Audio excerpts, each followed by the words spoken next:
okay? Because we know tomorrow's not promised. So we Exactly. have to make it count today, okay? Today. Today, not tomorrow, today, Hmm. okay?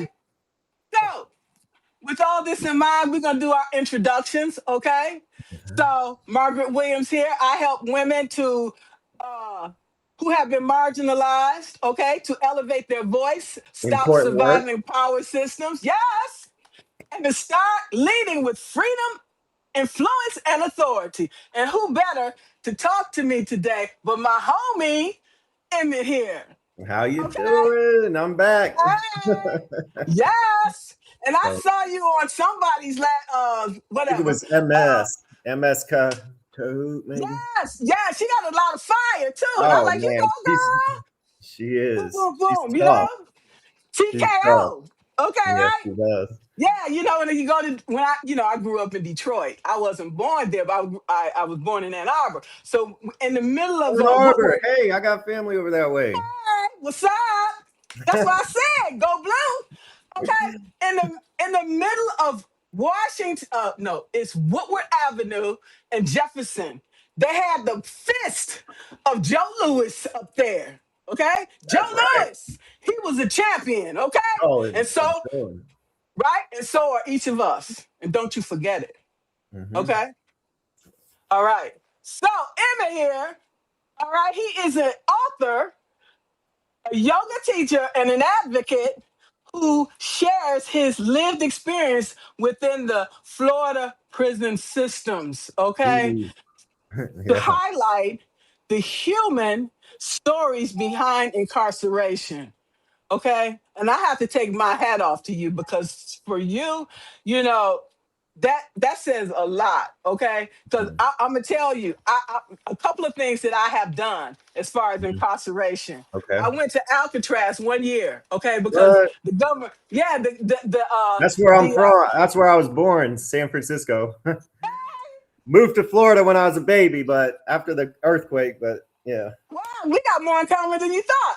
So they yeah. sent me to this class in Sacramento, and I was like, well, I'm gonna do to go over to San Francisco to Yeah. go to Alcatraz. That's one of the most favorite things to do, other than going to that wax factory where where they got all the Yeah. the celebrities and stuff like that. I went there Celebrity too. wax figures. Yeah, right. I forgot what you called the doggone place because I went to the one they Me have too.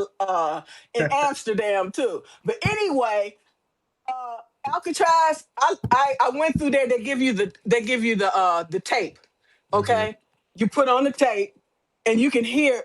So it's like you going through there. It's like Whoa, you. like you're immense, like inside. Yeah, Wow, that's crazy. yeah, yeah. And then I've never been to Alcatraz. I want to go. well, I do want to go though. So much okay, history okay. too. It is, and they made a movie about that. Was it Birdman or something? I, They it was some Birdman prison. escaped Some from some of the Alcatraz. most. What was that dude's Yeah, name? right. Um, Well, anyway, it's something to look yeah. up, okay, for later. But anyway, I wanted to tell you, I went there, and then the thing that gets you the most is when you hear the what you call it, the thing close. What you call it? Not the Oh, that gate. okay. The whatever. When The it bars closes. like slam Yeah, the shut. bars. Yeah, Welcome, it slams shut. I like, oh my welcome. god. Because if you claustrophobic, okay, so all right, I don't have to. I don't. I think people get the drift. And the other thing that I used to watch on TV. Okay, I used to watch Oz. Oh, I know Oz. you used. Yeah, it was about the Listen, Oswell Maximum Correction Facility. Okay, it went on. I think it was an HBO series from HBO, HBO. They said nineteen it. ninety seven Yeah, to 2003, and I'm telling you, oh my yeah, God. yeah. Okay, I like Oz damn. went I pretty said, hard. yeah, I never want to go to jail because I got a very bad temper. Okay, and if you come Oh for man, they me. might drag you to confinement then. Oh, But what I was told, if you go to jail, you find the biggest, baddest person in there and you beat them down. Once oh, you beat them down, then you don't have no problem. Then that person becomes your, you know what, and you yeah, let them handle the light stuff after that. Like you go over there and beat that ass and put her in a place. Okay? yeah. And Even when you some come back, lawyers bring will my tell you steak that back here. advice. Yeah, I'm sure that Martha Stewart learned a lot when she went to prison. Yeah, I'm just saying. I bet she did. She was in the federal too. She probably learned how to make more money. She did. She had all the fans in there. You know what I'm saying? Yeah. Yes. Yes. And the other one that I used to watch was Orange is the New Black. Oh Hey, my God. I love that. Yo, and truth be told, Orange is the New Black. There's a lot of like phantasmal stuff going on, but at the same Oh my time, God. what they do is like blend real issues, real things, but they kind of make light of it sometimes. But then, man, they come so hard with it because it's a balancing act. You can't overload people and tell like the full truth, shove it down their throat. You kind of got to like, especially, you know, it was a Netflix show. But one thing I do respect, she really wrote an amazing book and how it went into just these different characters. And you really get to see the lives of these women inside prison that she knew nothing about. And she just connected, man. It was awesome. It was 7 seasons. Oh my God. It was Yeah. action packed the Yeah. whole time. I like, y'all go. She better watch out because I'm coming for a blurb from her. Okay. Okay. So I don't want to take off from that, but I just thought these things, was good to No, talk about to lead into your amazing story. well, thank you. Yeah, it's Okay. yeah, and I remember when I first came in, I was so young, and I was inside a dorm where you had to have at least 10 years to be inside of it. I mean, that was the require like you couldn't be in this location without at least having 10 years. So I was 21, no, I was 22. And yeah, that whole you do think like that. I liked how you said go up to the biggest person and hit them in the face, and because your mind really is it thinks that is something you have to do. And I went in kind of It is. with a It is. If you want to survive. yeah, I went in with the jib mentality. I remember the first time I like came inside the dorm, instantly went to the back. My bunkie was like this rapist dude. He had one leg. It was crazy. I wrote a whole chapter about it, but it was really intense. But he was trying this one kid who was Spanish, but he looked like a little like white dude. And man, he was all over him. But me and this dude go back to the back to smoke a cigarette. And this is when I smoked. They still sold cigarettes in the DOC back then. They don't now, but I go back to the back and I'm go to use the bathroom. And there's like tons of urinals just standing there. And then this dude just comes up right next to me and is using the bathroom. And I was young and I thought I needed to prove myself. So I'm instantly like Pitbull, like, man, what you doing standing so close to me, bro? Like, what the hell, man? And he was like, I was just trying to pee, man. Like, and I don't know, but I didn't punch him. I didn't do anything like that. Where I ended up proving myself was down the line with the one-leg rapist guy. He started trying to throw salt packets on my bunk, like for chow hall when they called chow. And I was like, bro, I don't want your salt packets. And well, it's an intense story, man. And I ended up, I guess, proving my bones that day.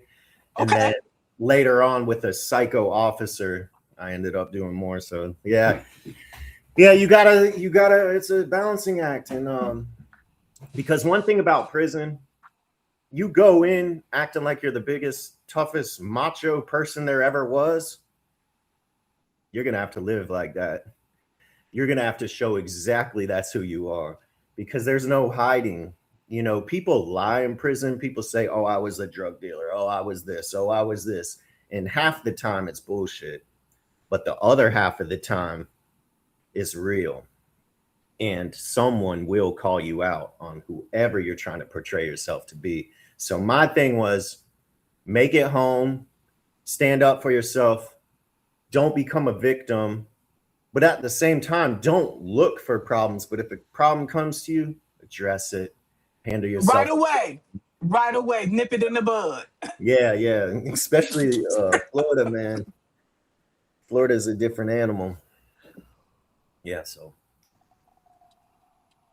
all these, you hear people all the time talking about Florida and this and that, and Florida this, and a lot of people don't want to associate with people from Florida or something, but there's just, I don't know where I was going with that. But anyways, Florida is a climate where there's so many different people, and a lot of people move to Florida. So you have all these different people from these cities and this city and this place. And then you have racism at the core of it, man. And it's so hard.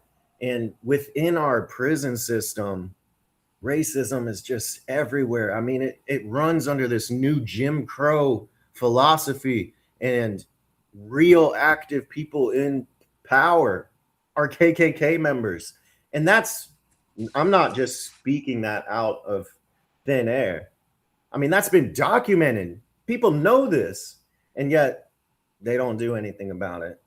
And then they elect the same people back into power, or someone runs some different story, but it's real, and it's really messed up, though.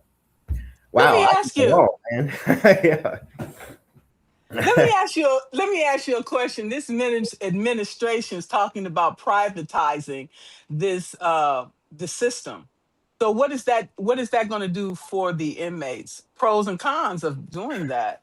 Well, I'm gonna be honest with you. For the inmate, I mean, when you say for the inmate, privatized prisons, they're better because the officers don't call you inmate, they call you sir. There's more respect between the officers and inmates. And then they have different programs, but let's not get it twisted. They are there to make profit. And so I think in what is it? In one of these counties here in Florida, there's a private prison. There's only a few private prisons right now in Florida, but they're building more. And they have a contract with the state to where they have to, their contract says, we're going to pay you for 90% occupancy. So that they need to they're paying for at least 90% of the bed space at this facility. So the incentive is to fill those beds. Do you know what I mean? The incentive is to make sure the beds have somebody in there because they're paying for it whether or not. So these prisons, they're building more. But let me get back to for the inmate. For the inmate, the food's better, than state-run facilities. You have a lower risk of an officer killing you. And so there's pros and cons. The pros are for the inmate is kind of better. But then at the same time for an inmate sometimes likes that dangerous climate where they can move out between dorms. Inside a private facility, they're locked down all the time usually. And they can't interact with other dorms and other people. So that kind of like creates this bubble, and you can become violent.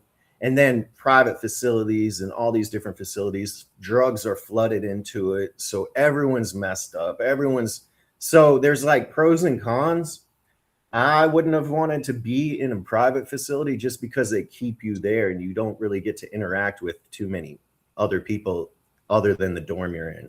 I mean, you eat there. You don't go to chow hall. They bring your food to you. And it's just, I don't know. I'm glad I never went to a private facility, even though I heard really good things about them. Like as far as like the officers won't kill you. I mean, that's a plus. But I'm sure that happens there too. But it's just less likely. And state facilities are horrible. But I don't like that they're privatizing prisons to make money and lock people up. That's the point that I was trying to allude to. You want 90% occupancy. So are you going to utilize ICE to do roundups on all these states and to bring all the people to these private prisons to make sure that they're at 90% capacity? I'm not sure if I'm I just think saying. when it comes to like ICE, in the Florida prison system, there's certain facilities like Columbia CI is one that has like an ICE like area for like Okay. sending Okay. people, like say you commit a charge or you commit a crime, you go to prison, and then the US is like, you aren't allowed back in our country. We're shipping you home. And I've seen that a lot with like some of my friends. Now, I don't know if they just round people up like what they're doing now in Florida. Like Orlando's real bad. They're picking up a lot of people with ICE. And I'm not sure if they're going to those prisons or if they have their own separate facilities. And that's the scary part, because these prisons make money and Hmm. they get government funding for this. And then when they open these new ICE centers, which these are the new money makers. Because they're like, okay, man, we have this many illegals or this many people that aren't documented here. We're doing, we can use this. We can make a lot of money on this. And then they're gonna get in touch with their shareholders, their people, and all these, and it's just a money thing. I don't think they care who's really here or not. It's more about money. Yeah. That's what I believe. So, And they know the situation of the immigration situation before they got in. They oh did no, this purposely to make all of this money. I They know where all the illegal no doubt. immigrants stay And and where they. that's what's so cool about Orange is the New Black. They weren't Mhm. lying when they're going to those when what's the guy, he worked in the prison that what was his name? Damn. He was the guy that the girls would come and get counseled by, and then he moved up to be like the warden and all this of the facility. And then he got to see the privatized prison aspect, what they did just to privatize it. And then even further, they went into to like ICE and detention of illegals and all this stuff. And and that show literally puts it right in front of you. Those programs where they're going to like these fairs, like these state fairs of like different corporations trying to sell their product, trying to sell their institutional ideas and all this bullshit. That's real. And Mhm. they make it look fake in that show. They make it look like, oh, like, is that really real? Like you question yourself, man, do they really do it? No, they really are doing that. They really are really doing that. And they do not look at anyone from prison or ICE as people. You aren't like that number. That's just a form of identification. They don't even care about your number either. You're just a freaking dollar sign. And I don't care. Anyone can have their own beliefs. They can think what they want, but that is real. It's happening right now. And it's disgusting. Yeah, and how you think the drugs and alcohol and all these things are getting into jail? Oh my Okay. goodness. Oh my God. And then Yeah. they're like trying to shut down in Florida. They're trying to shut down all communication with written mail. You can't even write a letter anymore. It gets scanned and then goes into a email system. And first off, you got to have credits to access. Like you can read this mail that gets sent to you, but you got to have credits to send your letter out. You have to have credits to send stamps. Now your family can't even send you stamps in the mail, because that's one of the big things that families used to do for their people that they loved, they cared about. They would pack your envelope with at least 10 stamps. And that was like currency within the prison system as well. And also an opportunity for you to write a letter to your loved one, write a letter to your mom. And now you can't even do that. Well, how do you make phone calls then? Oh, well, they have like PayPal and all this. Well, they've got what the hell is it called, man? Damn it. Securus is such a scam. And that's what all this is really about, is just like bleeding. And that's what I say. It's, and when someone gets locked up, when I got locked up, I was so selfish back then. I didn't think about consequences, or I thought about consequences, but only how it pertained to myself. I took a lot of things for granted, but what I didn't know at that time was how much I was hurting my family, how much that it affected them monetarily, personally, emotionally, all these different things. And when you see with your own eyes your family getting bled for their hard-earned money just to get on the phone to call you, or just to send a freaking letter to you, you know, that did something to me. It made me just, you know, at first it really broke me to like, wow, man, what the fuck, man. And then now this day and age, like I have friends in prison still. They're like, oh boy, you lucky you ain't here right now. Shit's horrible. You can't, you know, they just tell horror stories of what's going on right now. In Florida, you've got, they're so understaffed that they have sometimes the damn National Guard going into these facilities and running these facilities for them because there's nobody to work them. You know, and then what does that do? What does that say Morale about, is just down. I'm what is sure that? morale is down. It's so down. And then, you know, a lot of these guys that I knew that were inside with these military personnel, they're like, man, they're cool as hell. They're bringing in tons of dope. Like what? And that's just the mindset that's so troubling, because damn, what's making this bad situation horrible is these people being subjected to more drugs, to more opportunities to fuck your life up. And it's just, ODs are up. I'm sure the ODs are geez, up. yeah. Oh man, ODs, yeah. When I was inside, they would be bringing one of those like little buggies where you pick people up, put them on the stretcher. They'd bring a stretcher on the compound almost 3 times a day, sometimes more than that, of people just shaking, falling out, or whatever the hell. And it's usually like, yeah, it's Convulsions just and seizures. And then half the time, you know, a lot of these guys, they'll smoke and just fall out. It's just a terrible environment to like be in. And then these officers, like even some of the officers, some of them were killers and whatnot, but a lot of them like identified with like the troubling situation going on inside. And I'm sure that's all across this country, of these officers being put into an environment that's so difficult. And then at the same time, they have to like at least not become a victim themselves. And it's just so troubling to like witness, like, you know, first off, it's never cool to just like hurt somebody, kill somebody or whatever.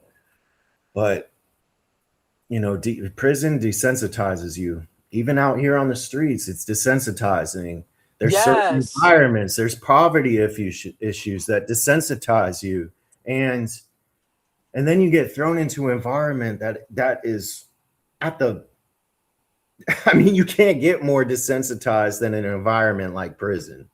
No. So it takes an incredible individual to really like, and I'm not speaking about me, I'm speaking about anybody like that has survived that, whether you're an officer, an inmate, a medical staff, or doctor that's in there, nurse, you know, anybody, to like push through that and then still care about others, because it takes that right from your soul if you allow it. And yeah, it's fucked up.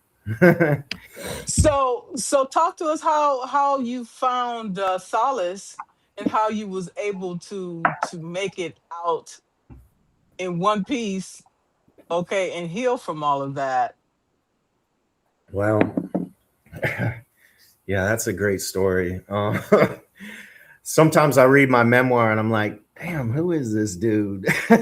Like, I just had the trimmed version, like edited and trimmed, and it took out a lot of the other stories. And I'm like, man, that guy's, man, he's incredible. Man, they make me look real good in this. But no, seriously, taking it back, what really started my growth, I would say, was my mom.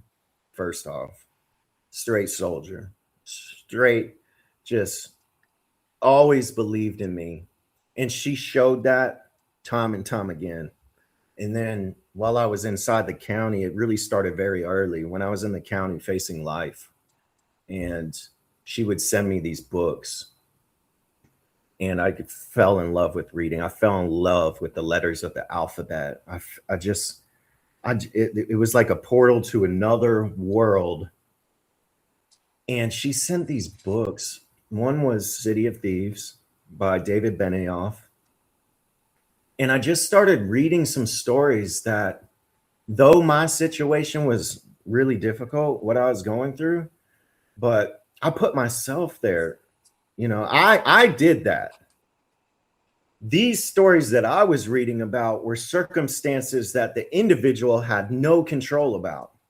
It was war. It was famine. It was this. And these stories shaped my world to understand that what I'm going through is tough, but there are people that have survived way worse. And I know pain, troubles we all face is relative to the individual, but it just opened my eyes to something new, something beautiful, something that inspired me. So my mom, books, inspiration. And then about 4 years into me being in maximum security prisons, and I got shipped a bunch, confinement all the time, and I started to develop, after seeing officers kill some of my friends or witnessing cover-ups and murders, I started to develop this intense hatred for our staff, for officers. And it didn't matter if it was an officer that was nice, pleasant, or did a prayer for the dorm every night. My attitude was like, you're one and the same. And that's a crippling mindset. So I said, I hated them a lot. And hate destroys. And when I discovered yoga, now I'm all about righteous anger. You can be damn sure righteous anger, especially like with, movements can build and bear fruit from righteous anger. I agree with that 100%, but just hating someone or hating a situation, it only can destroy and it festers, and it takes part of your soul. What helped me the most was when I discovered yoga. And that happened by, it was just, it changed my life. I discovered yoga because I used to, do like little friendly fights between different dorms, and I got kicked in the leg, and I ended up getting sent to a medium security prison. And this guy, he's like, man, I mean, I was walking in to visit. My dad thought something happened to me. I was like, Dad, nothing happened to me, man. Like, chill out with that. Because I was hobbling around looking real bad. And but a friend came to me and he said, man, there's this meditation class up there. I think it would heal your leg, man. We have this one video that we sometimes put on, and it's just like some yoga stuff. And I was like, man, don't try me with any yoga. What are you talking about, man? I don't want to. And so I brushed him off, and then I came to him later, was like, because my leg hurt so bad. I said, man, okay, I'll do it. And I went up there with them, and they put on this little video, and I said, man, Okay, I'm doing yin yoga. I'm holding this stretch for 4 minutes, watching this dude just like hold these stretches. And I swear it was the first time everything just went away. Like that need to protect myself, the need to always be on guard, the need to, I didn't think about home too often because I was so, I was living it at the time. But all that went away too. And I had like a moment of just like, I don't know if that's a state of nirvana or whatever, but I felt like extreme bliss for even where I was at. And I knew it was important to me. So I get on the phone with my mom. Hey, send me some yoga books. And she's like, yoga? Okay, I'll send you some. She sent a book called Light on Yoga. Man, the rest is history. It's in my book, man. And it's a real cool story. But, and then just I think another thing that helped me the most was just never giving up, even when it was hard. When I was being, I got sent to a confinement in at Swanee CI in 2012, and we call 2012 at Swanee CI the death year because more deaths were being, we were victimized by guard brutality and stuff during that year, and a lot of people died, a lot of cover-ups were done, and it was terrible. Well, I was tortured there, and I don't mean just like, oh, they didn't give me a tray to eat, or they didn't do, they didn't give me necessities like a toothbrush and stuff. I mean like tortured. And I say that to say this. I became angry, but I know down the line, after I discovered yoga, after I started teaching yoga and helping all these hundreds of different individuals find their way, I got sent to confinement again. And that time I was in confinement, I didn't let torture faze me. I didn't let anger warp my mind further. I remember anybody that came into cell, because in Florida prisons, you usually share your confinement cell with another individual. So when they would come into my confinement, we're doing some fucking yoga, bro. And like, we're doing yoga, and man, it didn't stop. I didn't ever stop trying to help somebody. If I saw someone hurting or whatever, man, I remember a guard walking by our cell, and their guards are messing with us because we're on the ground doing, like, I'm teaching this dude stretches and we're doing all this stuff. They're calling us snow angels and stuff.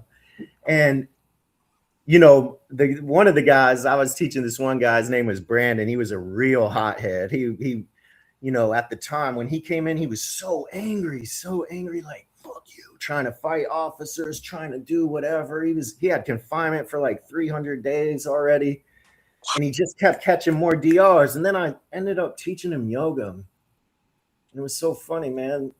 You could see the change just even in those little moments where this guy's not cussing out officers anymore. He's taking self-inventory, and he's learning new skills. And it's just a remarkable thing, man. And I'm not saying like everyone needs to be, doing yoga or doing anything. Like, find that thing that makes you passionate about life. Find that thing, whether it's writing, whether it's reading, whether it's like being an activist, going hard for what you believe in, like that's real. And that helps people. And just never let it warp you into something that you can't be proud of later on down the road. So yeah, I don't know. Yeah, so I'm a talker, so it's my bad. No, And then it's good. It's good because I have a couple more questions for you. Now, okay. talk to us about the rehabilitation because I had a cousin. He went to jail, and every time he came out, he stayed less than a year, and he ended up back in jail. A lot of prisoners do that because, you used to getting 3 square meals in jail. You know how things go. And when you get out, it's a lot of things that you have to worry about. How you're going to get a job, who's going to hire you, and so Yeah. on and so forth. And so, Prison, talk about prison. that. Yeah. What I feel about coming home, that's where the real sentence starts. Prison becomes so familiar, it becomes so easy. And then even being threatened with, you'll go back to prison. You're like, I survived that. I ain't worried about that. The shit I lived through over there, you won't even believe. So like I can't even talk to you because you can't relate to what the heck that was. So you just already have this mindset that, I've already, what are you going to do? Lock me up? And that's a terrible mindset to have. When I came home, okay, first in Florida, I don't know what other states do, if they offer like opportunities. There are some institutions where they do have like trade programs, but a lot of guys, they want better than just doing the everyday hustle and muscle. Like I'm doing, you want it too fast. A lot of you get out and you just think you have all these plans. You've sat there on your rack for years and years developing a plan, a strategy. And these are the people that are trying. There's a lot of people that don't try. They go to prison, they get out, they're living the same way they lived when they were out to when they were in. Oh shit. I don't know why my mom's calling me right now. I thought she was watching this. It's all good. Yeah. Okay, so they didn't have like programs. There were some programs Really? that like seriously, it just teaches you how to be at a job interview. Like how is that really going to help me? How is that going to get my financials together, or learn how to banking? The best programs that are created are through individuals incarcerated. They design their own programs, like real things that will help you when you get released. And those are the ones that I found the most like fruit from. But when I came home, I started teaching yoga immediately. I was teaching at 3 different studios. I got certified. I went to Miami, got certified. New York, got certified. I became certified through the ISSA for like physical fitness training. And, I wanted it. I had passion. And, for me, I had a family that cared about me. They loved me. They wanted me to be better. Did they understand exactly what I was going through? No, but they did want me to be better. And when I first came home, my thing was, I don't need any help. I don't want help.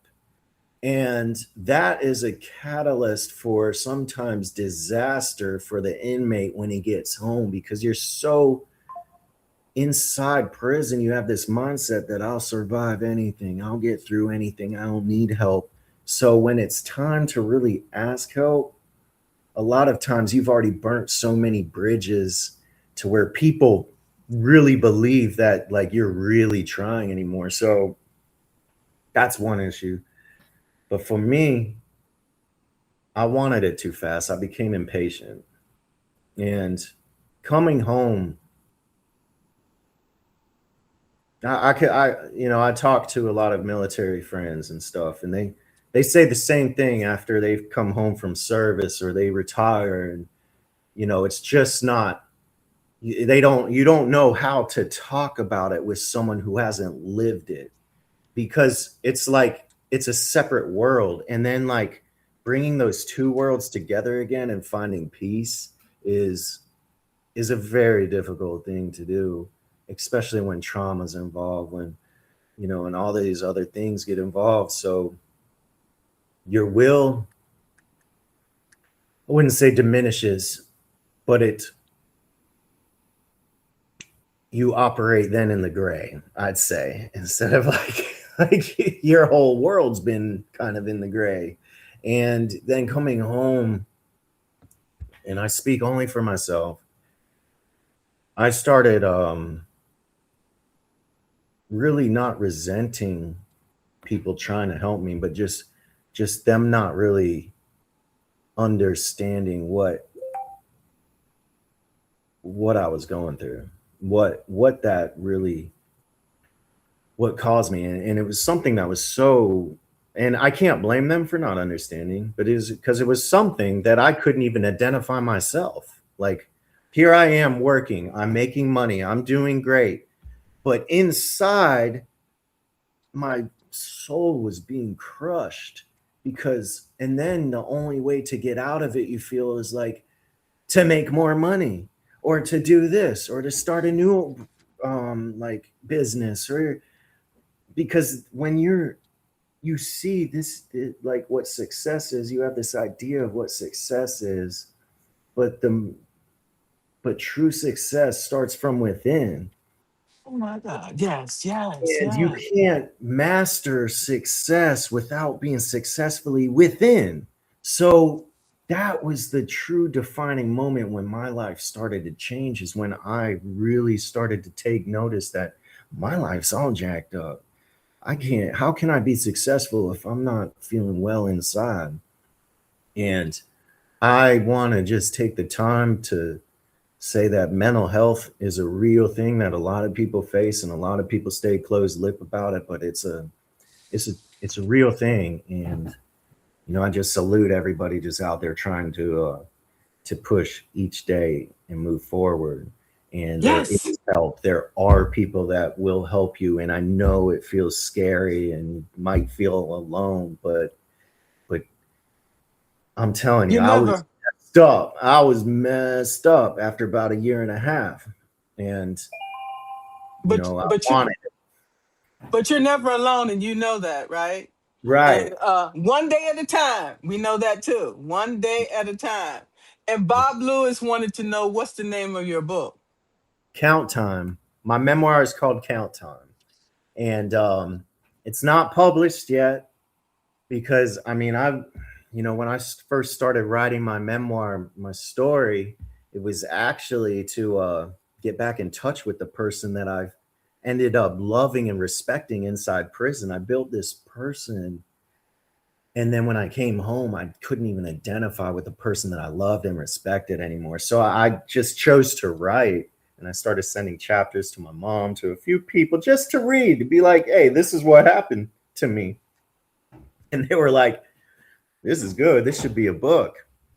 And at the time, I was so messed up. I got halfway through, and when I got to the yoga part, I couldn't even identify with with him, with that Emmett, that version of Emmett. I was not him anymore. I couldn't go back into like how great I felt, and how motivational and inspired I was. I was so like torn apart. So I quit writing, and I wrote this book. And it was a 250,000 word monster of a book. And then the editing process began. And then I was like, you know what? I'm going to turn it into I didn't even know about the term memoir like that. And, so I ended up writing a memoir. Now it's 79,799 words. It's ready to be published. I'm ready to get offered representation. I'm going to keep fighting, keep pushing. I'm going to keep sharing my story, keep lecturing at colleges, and it's going to happen, because my mindset knows it's going to happen. I know it is. I'm not going to give up. I'm not going to quit, and I can't wait for everybody out here to read it. You know, and Yes, it's not just yes, a prison yes. story. It's a story that can, when I do these talks, when I give lectures, yeah, I'm sharing my story, but it's something we can all relate to, because we're all human. We've all made mistakes. And just because you haven't lived the same life I lived doesn't mean you aren't battling something right here that's so, but this book is for like, it's so hard, because, an agent, they're trying to lock you into a niche. Like, what is it? Who's it really for? I'm like, man, my book's for everybody, but they hate when I say that. And I fought them really hard on it, and was going to self-publish because I didn't want to take any chapters out. But hey, here we are. My mom's texting me. She might be wanting me to. It's fine. Um, okay. Okay. Sorry. That was No, one of it's all my good. main supporters.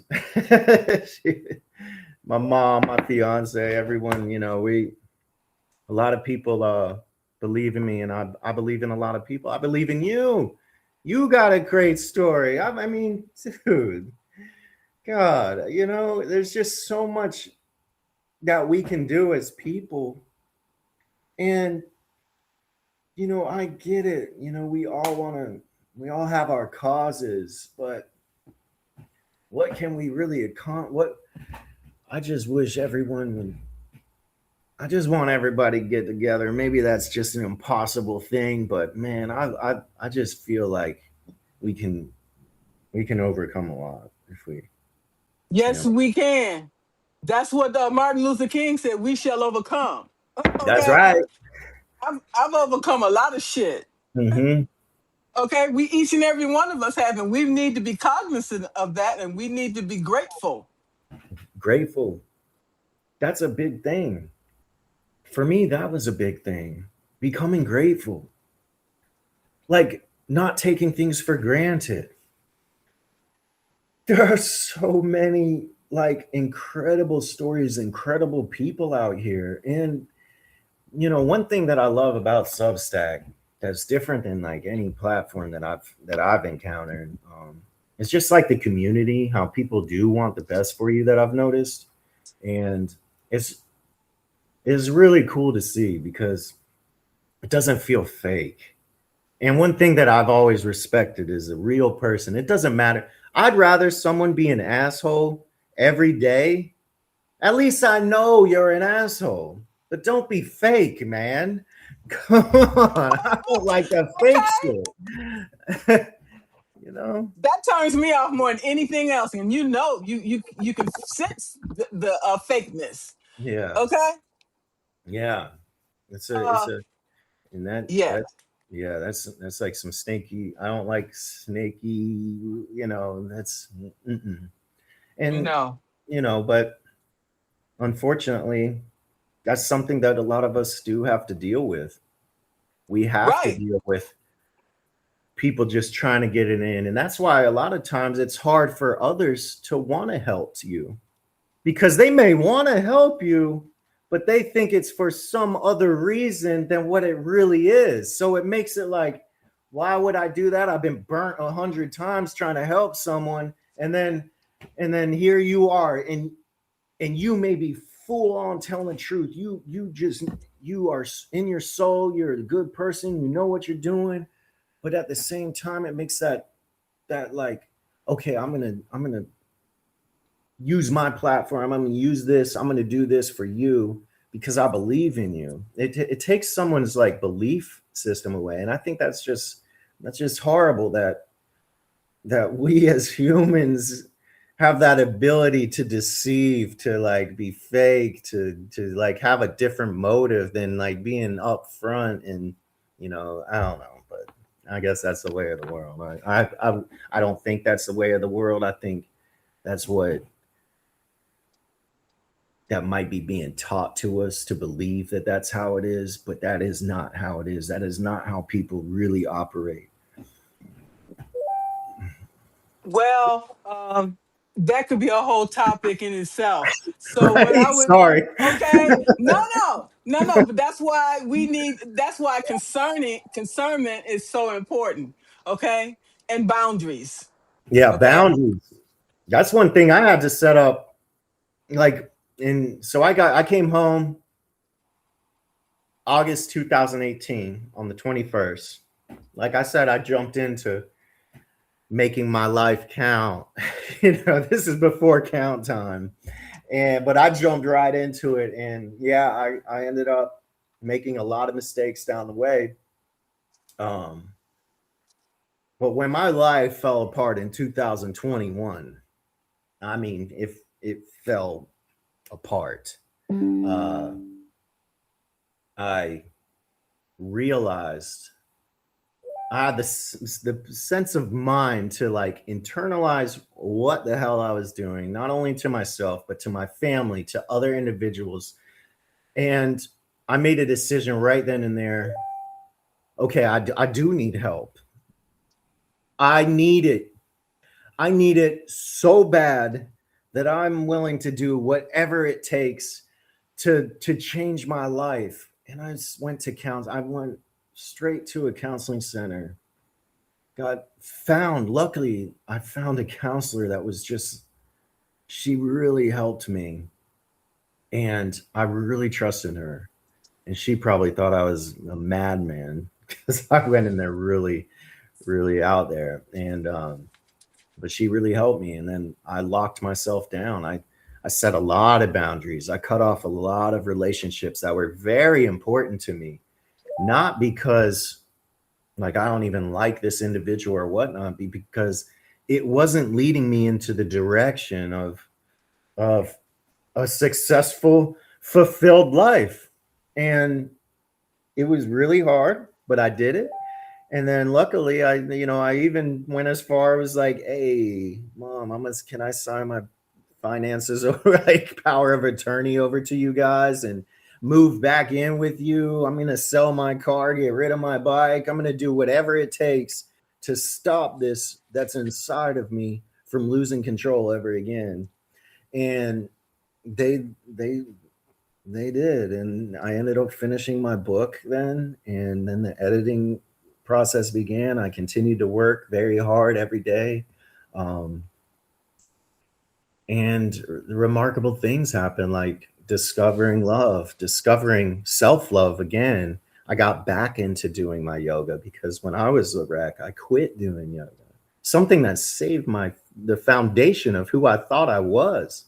And you know, we are all capable of like going inside ourselves and saying, hey, something has to change here.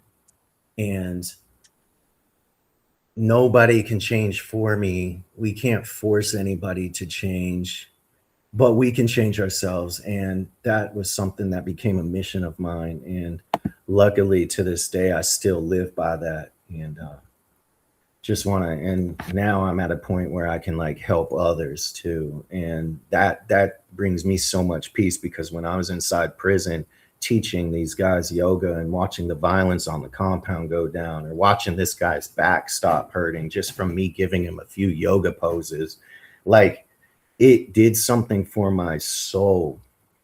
And I just hope that everybody out here finds that soul remedy to change your life. Yeah. Oh, my girl, what's up? Your story is just, it's just so transformational. And what Nebanita said, she said something about we are prisoner of our own mind. That's one thing I preach. That's one thing I preach. That's what my book is basically about. And I gotta give a shout out to, there's this dude who wrote a book called his name is Shaka Senghor, man. He wrote this powerful book about the prison of the own mind. And he did prison. He went to confinement for years in a row. Like he was in confinement for so long, and now he uses his story to help others. But I remember when I first heard about his book, because I do talks, I give speeches, and I've been to book conferences pitching my story. And when I saw this book about the prison of the own mind, I was like, man, did he take my that's what I was saying, man. That's what I've been talking about, what my book been about. And but that was me kind of spinning out like, come on, man, this guy didn't take your idea or whatever. Like, come on, give him the benefit of the doubt. This dude's a real person too. And that's the truth. We all have this prison in our mind that puts us into a confinement, and finding those keys is the most important, valuable thing we can do for ourselves. Is like freeing our minds from these harsh prisons. You don't have to be in prison. That's one thing I always tell people, especially with my story. Your pain, your suffering, what you're going through is every bit as important as mine. Everything. That's where the like you, we all have stories. None of them are less important than the other. I don't want to judge somebody just from what I see because I don't know their story. I don't know. Now, do I respect people committing crimes? No, I don't. And that's not right. That is not right. What I did was not right. And I have to accept that. And I just hope my story can help others see that you don't have to commit crimes. You don't have to, or you don't have to be confined in your mind to where you hurt yourself or you hurt others. There is help there available. It's just like how you gotta want it. You gotta really fight for it. Anyways, yeah. Sorry, man. I'm just No. You don't have to apologize for anything. And I see your Hamza on the wall behind you. Your yeah. Hamza on the wall. Yeah, I got one when I was in Israel, and I brought it back home, and I have one, a Uh-uh. smaller one. I have a Yeah. smaller one on the wall. Okay. Yeah. My Yeah. fiance's mom actually gave her that, and we put that up. It's just a little it's a little peaceful thing. It just makes me feel better. I like it up there. Yes. This has been a remarkable conversation. I don't know if Yeah. judges get kickbacks for filing these prisons too. Private prisons are bullshit and racist. Oh, Okay. that's so racist, man. I Yeah, believe. right. Yeah. And It, because I mean, and oh, sorry. Go ahead. well, I was just gonna say, I mean, look who is mostly getting locked up, man. It's fucked up. It's a Yeah, right. and it's people in poverty, people in that are of color most likely. And dude, like, come on, man. That's what I'm saying. Like, and then people want to judge. People want to judge environments and this and that. They don't have a clue. They And don't, they they don't don't have a even clue. know. They can't even put themselves inside because it's so unidentifiable that it just doesn't make sense to them. This way of life that it just doesn't make sense. They need to shut the hell up. That's what they need to do. For real, man. You walk down the city of Baltimore or Detroit or even in New Orleans when I lived out Chicago. there, man, or California, man. This shit is real, and it's like so messed up that there are profiteers just trying to profit from it Of and course.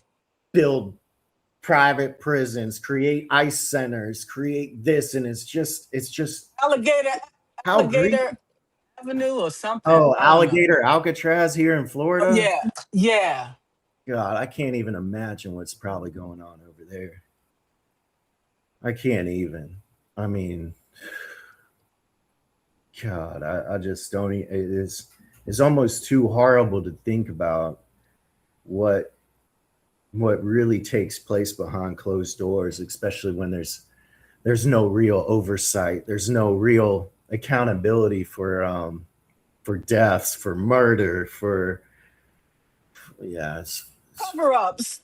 Cover cover up ups. paperwork that makes it seem like you can, paperwork's a motherfucker, and you know how it is, man. It's even in the military and stuff, as the I paperwork's, know. the paperwork, that's the story. It doesn't matter what the hell really happened or this or that. And that goes both ways in prison and basically anywhere. Right. Miss Kohut said some of those that work forces are the same that burn crosses. We know that. Yes, Oh yeah. absolutely. When I was in prison, I was in a dorm called M Dorm in Taylor, CI. All of us at night, would look out the windows and see these motherfuckers burning crosses out there in the woods. What? And that's not made up. That is not made up. That's Did they at least real. have the sheets on their head so you couldn't We didn't see the identify them? sheets. We just saw that burning cross out there in the woods. Like, you know, they were pretty far away, but that was real. And, you know, these officers, watch on Hulu, The Grand Nighthawk on Hulu. Man, I know some of those officers. The KKK is alive and like popping up like mushrooms all over Florida and probably all down like everywhere. And it's despicable. I can't stand it. And I just wish, and who's talking about it? I mean, even if you can't talk about it, half the stuff you try finding or discovering, oh man, it don't exist. It exists somewhere in somebody's back room. Yeah. Okay. Yeah, that's real. Absolutely. Evie said judges get kickbacks for filing these prisons too. Private prisons are bullshit and racist. We know that. I wouldn't. They aren't the only ones getting kickbacks. I'm sure. You know, I know there's some good judges, I'm sure. And, you know, one of them endorsed my book, Count Time. She's a badass. She worked in in Maryland. And, you know, but she's like an exception. She really cares about, you know, sentencing and who she's sentencing. And, you know, I've researched her story heavily and stuff, and she was a real one, man. But there are definitely backdoor channels and, you know, bribes. I mean, come on, like those don't happen. We know they happen. I mean, they happening every day. Jeez, politicians, man, I don't know how anyone gets into that environment and can't be corrupt, even if you have good ideals in the very beginning. Once you see, it's kind of like going to prison for the first time. You know nothing about it. You don't even know the real landscape. You're green. You don't know shit. And then you get into this political environment. You see how it's really done. You think those people don't become desensitized too? Like, I can't get anything done that I want unless I do this, And then that bleeds into lowering your principles, standards, your values, your standards. And then next thing you know, you're as corrupt as the people you were trying to fight in the beginning, man. And exactly. It never ends. Once you take one thing, that's it. They got you. Yeah. And, you know, you can justify it all you want. Oh, my wife needed a heart transplant. Yeah, yeah, that's true. Oh, you can justify a thing. Man, anyone can justify whatever, but you know, corruption, man, it's just wrong, man. Just anything that like is hurting people, suppressing people. Like, come on, man. Look at our country, how it was built. Like, man, we've suppressed people for so long.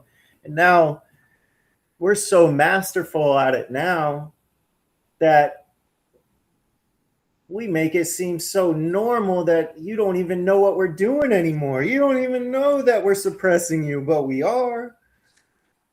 I don't know. Yeah, it's just, you know, I try. It's insanity. It's insanity. Keep repeating the same thing over and over and expecting different results. Yeah.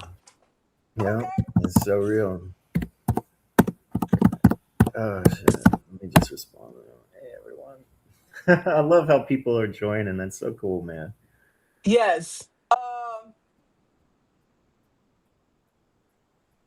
I'm trying to read some comments too. Okay.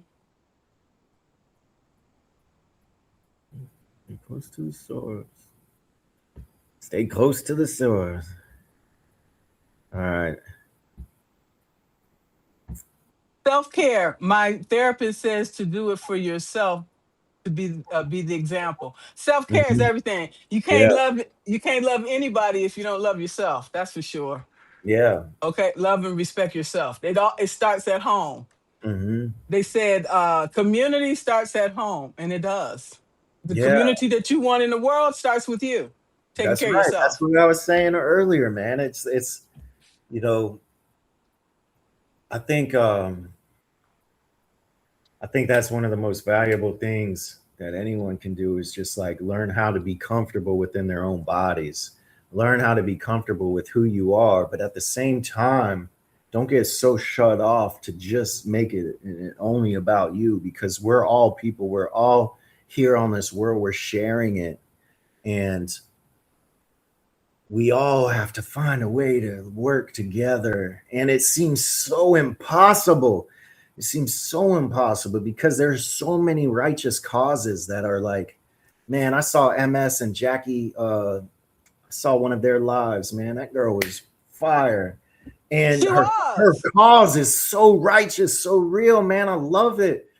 And I just am like, damn, man, there's so many powerful people, man. I just don't understand how the hell we can't fix what's going on now, man. Like We can. we are, aren't we? Yeah, we are fixing it.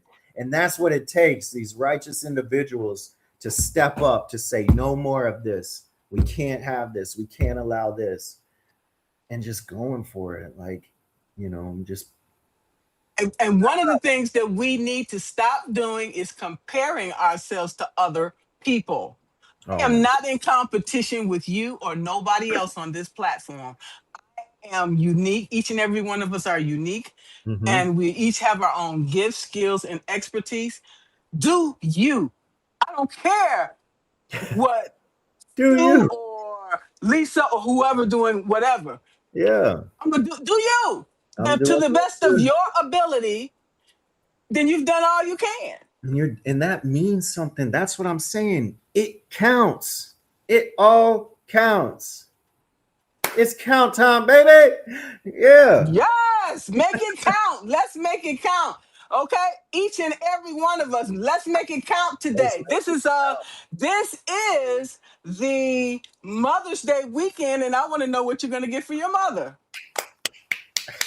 I can't tell you because she's watching. And no, man, she means everything to me. If I could give I her know the you got world, her. if I could give her the world, I would, man. Okay. But I know all she wants for me is to have my world be bright, to let my world bloom for others, and to keep being me, and to just keep growing, and to like, be positive and to not hate. One of my mom's main sayings back in the day was what was it? Dang, I'm having a lot, but it was along the lines of like, do good, be good. Like, it was so simple. Like, don't hate others, don't judge others for what they look like or who they are. She taught me like, definitely like that's one thing that really helped me in prison. Oh, I went in, I was not racist. And I understood from the beginning that like, you know, man, I had some people who were racist against me. And it's like, but What? I'm not judging you because, man, and I see what the hell happened here in America and what the fuck's going on, man. I get it, dude. I can't even imagine the type of pain. I wrote a story about this. It's called The Boogeyman. And, we all have this image of what the boogeyman is or what this or that is and whatnot. But my idea of what the boogeyman was pain, was suffering, was seeing someone so like hurting from the system, from injustice, from just what it does to a soul. And I encountered this, and it's a remarkable story, man. But this guy changed my life. He died while I was in there. I ended up seeing him years later, man. But I identified with him as the boogeyman, and but the boogeyman taught me more than anybody else because I saw this man's individuals suffering, like saw why, like I could just like feel it. You know, when you get in front of someone and you can just like, there's this energy about them that it just courses throughout anybody that comes in contact with it. And this man directed it at me one, and I was like, whoa, man, this motherfucker hates me. And then later down the road, we ended up building a relationship, man, and our stories like crossed paths, man. And this dude changed my life, man. And I'll always be thankful for it. You know, it was a short little brief lesson, but man, it helped me be a better person, man. Yeah. So I don't know his name. I never learned his name. He died while I was in there, but he was a good, I don't know if he was a good dude, but man, he changed my life, you know, and that's what life's about, man. I believe. Sorry, Absolutely. I got off. No. That's I was wonderful. getting And emotional. I was reliving the past. no, it's all good. This has been an amazing conversation. Yes, thank you. Yes, and thank you too. And this is a Mother's Day weekend, and everybody here have a safe and wonderful Mother's Day weekend. Yeah. And thank you so much for this conversation. We have to keep in Thank touch. you, Margaret. I really appreciate it, and I hope we do. And you know, and let's make it count. Yes, let's Make it make it count count. for let's make it count for all the mothers out there. Yes. All right. Thank All you right. all. Thank you all so much. All right, you all take You care. all take All right, care. bye-bye. Bye.